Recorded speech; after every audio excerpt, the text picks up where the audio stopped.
Hi, I'm Mary, and I'm 30 years old. Recently, I became a mother for the first time. It's an exciting but also challenging time, and I'm learning how to balance everything that comes with taking care of a newborn. Those first few days at home with my baby boy were full of happiness, but they were also exhausting. I knew having a baby would change things, but I didn't realize how tough it would be to physically recover from childbirth, while also managing the house and taking care of my son. Everything at home was a bit chaotic. Laundry was piling up, and the dishes were often left in the sink for longer than I wanted. It was hard to find a moment for myself, and I was constantly running around, trying to meet my baby's needs. One afternoon, while I was attempting to calm my crying son, the doorbell rang unexpectedly. I wasn't expecting anyone, so I was surprised to find my mother-in-law, Janet, standing at the door. She walked into our living room, and I could see her eyes moving over the mess, the toys scattered around, the clutter, and the unwashed dishes in the kitchen. It wasn't exactly the way I wanted her to see our home, but I hadn't had a chance to tidy up. Janet looked at me, and I could sense a mix of worry and judgment in her eyes. "I thought I'd come by to check on you," Janet said as she carefully stepped over a baby toy on the floor. "Jerry mentioned you might need some help." "Thanks, Janet," I replied, trying my best to sound calm even though I was feeling overwhelmed. "Things are a bit crazy right now, but we're managing." Janet didn't seem convinced. She walked into the kitchen, and the sound of unwashed dishes clinking against each other made me feel even more self-conscious. "Looks like you could use more than just a little help," she said sharply. "This place is a mess. Is this how you plan to raise my grandson?" Her words stung, and I felt a rush of emotions, frustration, sadness, and stress all at once. I had been trying my hardest to keep up with everything, but in that moment, it felt like nothing I did was good enough. "I'm doing the best I can," I replied, holding my son a bit closer to me, as if trying to shield myself from her judgment. Janet sighed, clearly not impressed. "Mary, being a mother is about prioritizing. And right now, it looks like you aren't prioritizing anything properly." Before I could say anything else, Jerry, my husband, walked into the room. He quickly sensed the tension and tried to smooth things over. "Mom, Mary is doing an amazing job," he said, coming to my defense. "It's been really tough, especially with the baby not sleeping well." Instead of calming down, Janet turned to Jerry with a serious look. "You need to help her understand what's important here. It's not just about cleaning the house. It's about being responsible. She's not living up to the family standards." I could see Jerry was caught in the middle. He looked at me, then back at his mother, unsure of what to say. "Mom, let's not do this right now. Mary is still recovering," but Janet cut him off. "That's exactly the time when discipline needs to be taught," she said, her voice rising. "If she learns to manage things now, she'll be better off in the future. You can't be too easy on her, Jerry." I was stunned when Jerry hesitated and then finally said, "Maybe you're right, Mom. Maybe Sophie does need to learn the hard way." Hearing those words from my husband felt like a punch to the gut. I couldn't believe he would side with his mother, especially when he had seen how hard I was trying. Janet gave a firm nod, as if she had won the argument. She pushed Jerry toward me, saying, "Show her that this kind of behavior can't be tolerated." In that moment, I felt completely overwhelmed. It wasn't just the physical exhaustion or the mess around the house, it was the feeling of being judged and misunderstood by the people who were supposed to support me. Motherhood was already hard, and I was doing my best, but it felt like nothing was enough for Janet. That day made me realize how important it is to have a support system that understands what new mothers go through. It's not just about keeping the house clean or meeting family standards. It's about doing your best, even when things feel overwhelming, and having people who lift you up instead of tearing you down. I barely had time to react before Jerry's hand struck my cheek. The sound echoed through the room, loud and shocking. It was a moment I'll never forget, a line that should never have been crossed. I held our baby boy close, his cries mixing with the sound of my racing heartbeat. "Jerry, what are you doing?" I managed to ask through tears. The pain from the slap was nothing compared to the pain of betrayal. I couldn't believe this was happening. "This is for your own good, Mary," Jerry said, his voice flat and empty. He didn't even look me in the eyes. You need to learn. The room fell silent. The only sound was the soft whimpers of our son. Jerry glanced at me, his face showing a mix of frustration and embarrassment, but it didn't feel like an apology. Janet, his mother, stood there with a stern expression, not saying a word, but her presence alone was enough to make things worse. She didn't move, didn't flinch. She just stood there, watching as if she had expected this to happen. What was supposed to be a visit to help me had turned into something else entirely. Instead of support, I got judgment, and now this is a slap that shook my entire world. It was like everything I thought I knew about family was crumbling around me. As Janet prepared to leave, she whispered something to Jerry at the door. I couldn't hear all of it, but her smug look and Jerry's troubled face told me it wasn't anything kind. I could feel the coldness in the air, and it made my heart sink even more. That night, after the chaos of the day, I rocked my son to sleep, trying to soothe him as much as myself. But the fear and dread wouldn't leave me. What was supposed to be a loving family now felt like something else entirely. It felt like I was being judged, like I was on trial, and I was failing in their eyes. As I held my son close, I made a decision. I needed to get out. Not just for my safety, but for his too. The house that once felt like a home now felt like a prison, built by the very people who were supposed to love and protect us. I realized that this wasn't a place where I could raise my son safely. Jerry had crossed a line, and I couldn't trust him anymore, especially with his mother's influence always lurking in the background. That night, I couldn't bear to sleep next to Jerry. Instead, I took my baby to the nursery, a small room that had become my sanctuary in the past few weeks. As I sat in the rocking chair, holding my son, the events of the day played over and over in my mind. Each time I thought about it, the pain and betrayal grew stronger. I knew that I couldn't stay. The next morning, while Jerry was at work and Janet was thankfully gone, I made a call. Maria, a close friend who had offered her help before, answered quickly. Jess, it's me. I need that help you offered, I said, my voice shaking with a mix of fear and determination. Say no more, Mary. I'll come by today with my truck. We can move your things to my place until you figure out where you want to go, Maria responded, her voice calm and reassuring. We came up with a simple but risky plan. During the day, I would pack as much as I could, just the essentials for my son and me.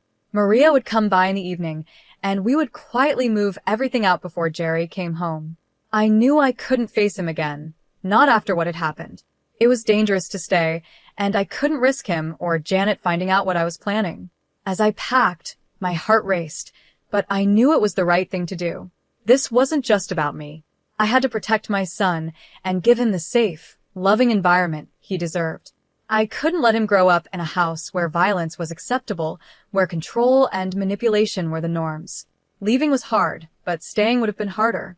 This was the beginning of a new chapter for us, one where I could finally breathe, and my son could grow up in peace.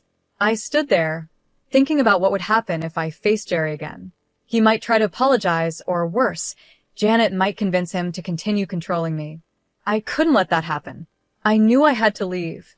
All day, as I packed my things, every baby outfit and toy felt heavy with memories. I couldn't stop thinking about the life I had imagined, the family I had wanted to build with Jerry. But the sharp memory of Jerry's slap and Janet's cold, judgmental eyes reminded me that staying wasn't an option anymore. By late afternoon, most of my things were packed into boxes. I hid everything in the garage, trying to stay calm and focused. Maria, my best friend, arrived just as the sun began to set. Her arrival felt like a glimmer of hope in what had been one of the hardest days of my life. Are you ready? Maria asked as she stepped inside, looking at the boxes and bags scattered around.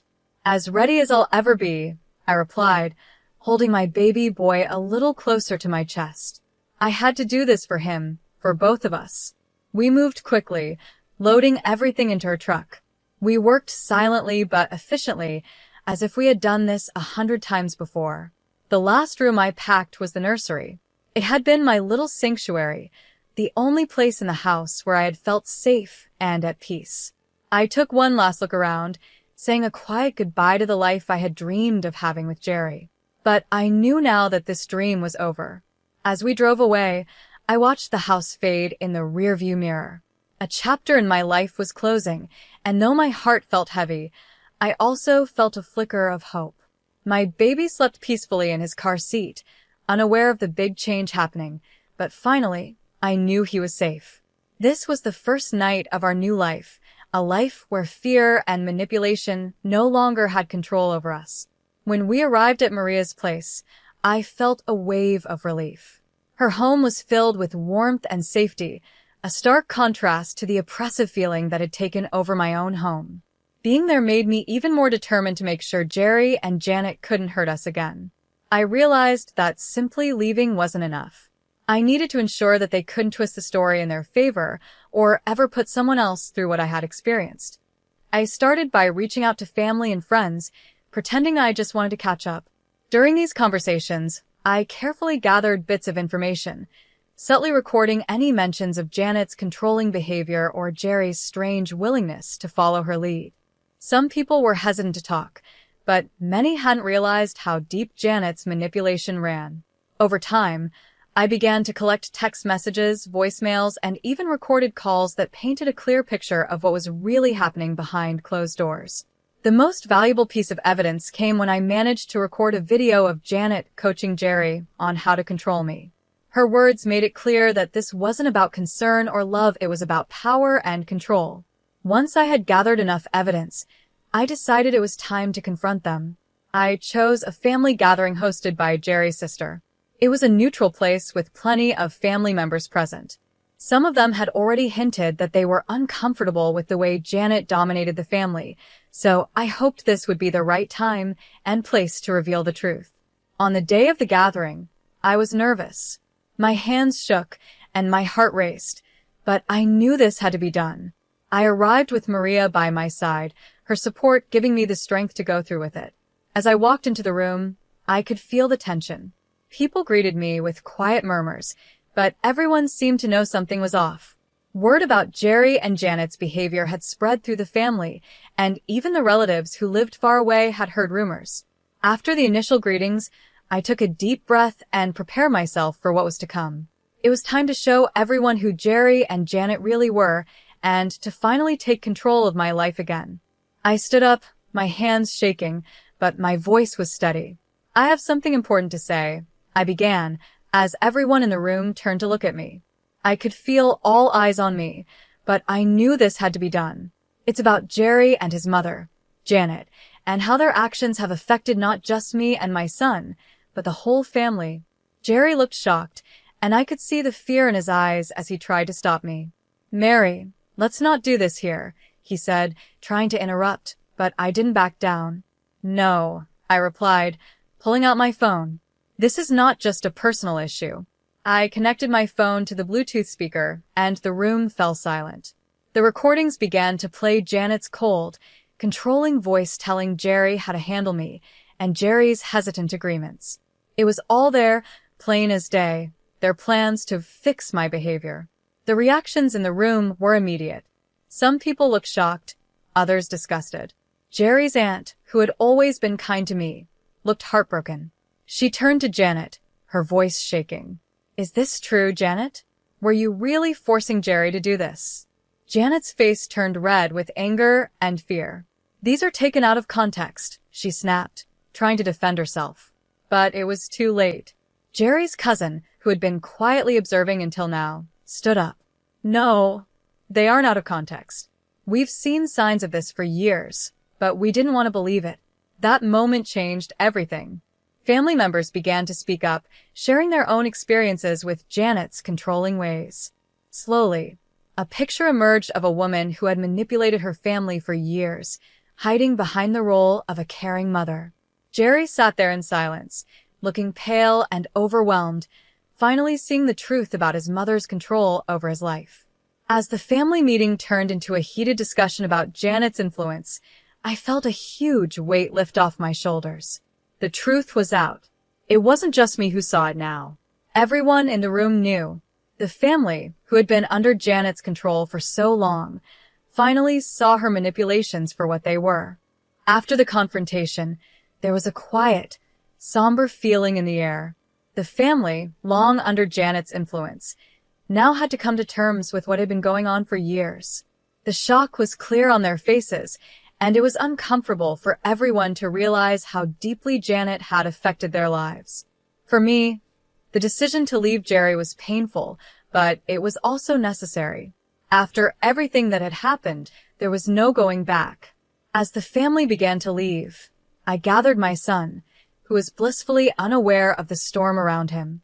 With one last look at the family home, I stepped into the unknown, knowing I was doing the right thing for us. Jerry watched us leave, his face filled with sadness and regret. His voice, once so familiar, now felt distant as he whispered a weak goodbye.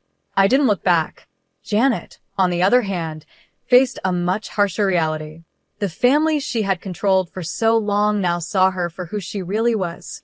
They began to distance themselves, realizing how much harm her actions had caused. Her attempts to regain control went unheard. The evidence from the recordings and the testimonies at the gathering had been too much for anyone to ignore. In the weeks that followed, Jerry tried to reach out to me. His messages were full of apologies, promises of change, and pleas for forgiveness. But the memory of his raised hand and his mother's influence over him was too much to forget. The trust between us had been broken, and with it, our marriage. I knew then that this was the end of one chapter and the beginning of a new one. I wasn't just leaving a bad situation, I was starting a new life, one where I could be free from control and fear and focus on raising my son in a safe, loving environment. I found a new home in a small apartment, far away from the neighborhood I used to call home. It was a place where no one knew my story, and I could start over without the weight of the past following me. My friend Maria stayed by my side, helping me through this new chapter in life. I was grateful for her support, as I figured out how to build a life that felt safe for both me and my son. My days were simple, but filled with purpose. I spent most of my time caring for my son and slowly putting the pieces of my life back together. The healing process wasn't easy, it was slow, and sometimes it hurt more than I expected. There were days when the weight of everything that had happened felt too heavy to bear. But the freedom to make my own choices, without fear of being controlled or manipulated, kept me going. It felt like a fresh start, a chance to live on my own terms. I started going to therapy, where I learned how to heal from the emotional wounds I carried. I also joined support groups for single mothers, and meeting others who had gone through similar experiences helped me feel less alone. Over time, the broken pieces of who I once was began to come back together. I wasn't the same person I had been before, though. I was stronger now, more resilient. I had learned how to stand up for myself and protect my son from anything that might harm us. My son's laughter became my anchor, pulling me through even the toughest days. Watching him grow and hit new milestones brought me so much joy, and each little moment gave me more hope for our future. As he learned to walk and talk, I felt my confidence growing, too. I was learning how to be a mother, how to build a safe and loving home, and how to live a life that was free from fear. Months passed, and before I knew it, a year had gone by. One evening, after putting my son to bed, I sat down in our cozy living room.